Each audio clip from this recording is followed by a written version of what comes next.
Wop, wop, wop, wop. Chupacabra or chupacabras. Spanish pronunciation, chupacabras. Literally, goat sucker. From Spanish, chupar, to suck, and cabras, goats. Is a legendary creature in the folklore of parts of the Americas, with its first reported sightings reported in Puerto Rico in 1995. The name comes from the animal's reported vampirism. The chupacabra is said to attack and drink the blood of livestock, including goats. Sightings have been reported in Puerto Rico since the 1970s, and this creature has since been reported as far north as Maine, and as far south as Chile, and even outside the Americas in countries like Russia and the Philippines. All other reports are anecdotal and have been disregarded as uncorroborated or lacking evidence.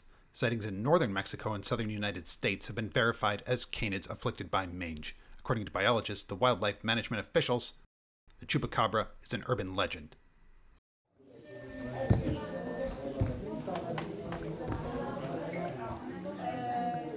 Name? Chupacabras can be literally translated as goat sucker, from chupar, to suck, and cabras, goats. It's known as both chupacabras and chupacabra throughout the Americas, with the former being the original name, and the latter a regularization. The name is attributed to Puerto Rican comedian Silverio Perez, who coined the label in 1995 while commenting on the attacks as a San Juan radio DJ.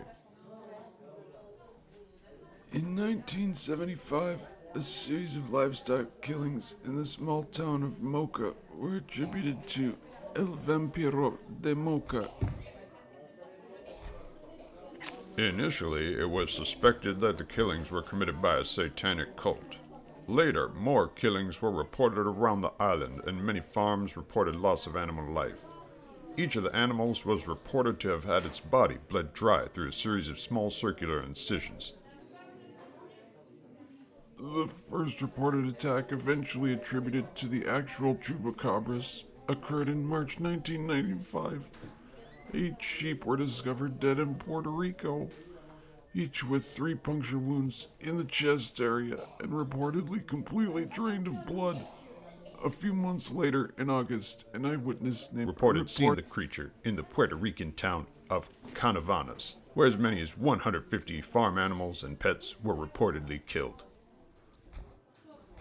Puerto Rican comedian and entrepreneur Silverio Perez is credited with coining the term chupacabras soon after the first incidents were reported in the press. Shortly after the first reported incidents in Puerto Rico, other animal deaths were reported in other countries, such as Argentina, Bolivia, Brazil, Chile, Colombia, Dominican Republic, El Salvador, Honduras, Mexico, Nicaragua, Panama, Peru, and the United States. In October and December 2018, there came many reports of suspected chupacabras in Manipur, India. Many domestic animals and poultry were killed in a suspicious manner, similar to other chupacabra attacks, and several people reported that they had seen chupacabras. However, forensic experts opine that street dogs were responsible for mass killings of domestic animals and poultry after studying the remnants of a corpse. In October 2019, a video recorded by Mundo OVNI showed the results of a supposed attack on chickens in the Cerriquillo sector of Lares, Puerto Rico. A 5-year investigation by Benjamin Radford, documented in his 2011 book, Tracking the Chupacabra, concluded that the description given by the original eyewitness in Puerto Rico, Madeline Tolentino, was based on the creature's sill in the 1995 science fiction horror film Species.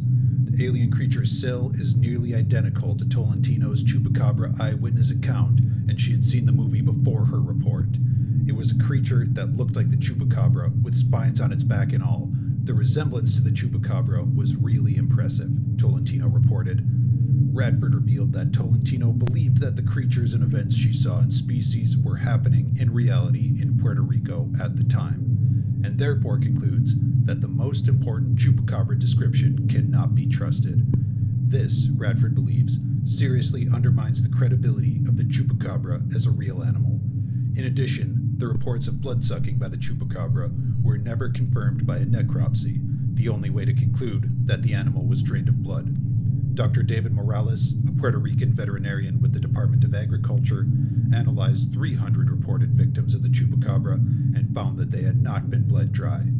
Radford divided the Chupacabra reports into two categories: the reports from Puerto Rico and Latin America, where animals were attacked and it is supposed their blood was extracted, and reports in the United States of mammals, mostly dogs and coyotes with mange, that people called Chupacabra due to their unusual appearance. In late October 2010, University of Michigan biologist Barry O'Connor concluded that all Chupacabra reports in the United States were simply coyotes infected with the parasite Sarcoptes scabiei, whose symptoms would explain most of the features of the Chupacabra.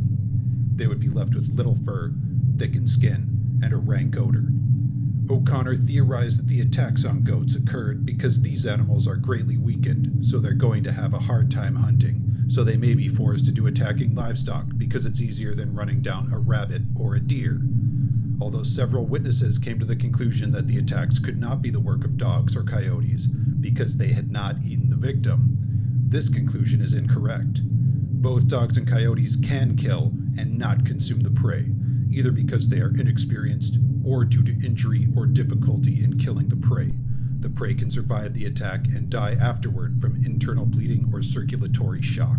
The presence of 2 holes in the neck, corresponding with the canine teeth, are to be expected since this is the only way that most land carnivores have to catch their prey. There are reports of stray Mexican hairless dogs being mistaken for chupacabras.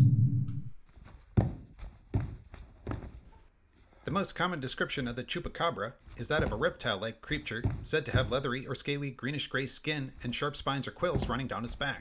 It is said to be approximately 3 to 4 feet, 0.9 to 1.2 meters high, and stands and hops in a fashion similar to that of a kangaroo. Another common description of the chupacabra is a strange breed of wild dog.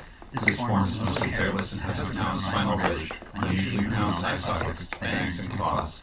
Unlike conventional predators, the chupacabra is said to drain all of the animal's blood, and sometimes organs, usually through 3 holes in the shape of a downwards pointing triangle, but sometimes only 1 or 2 holes. The Ozark, a large bear-like animal, is the subject of a similar urban legend.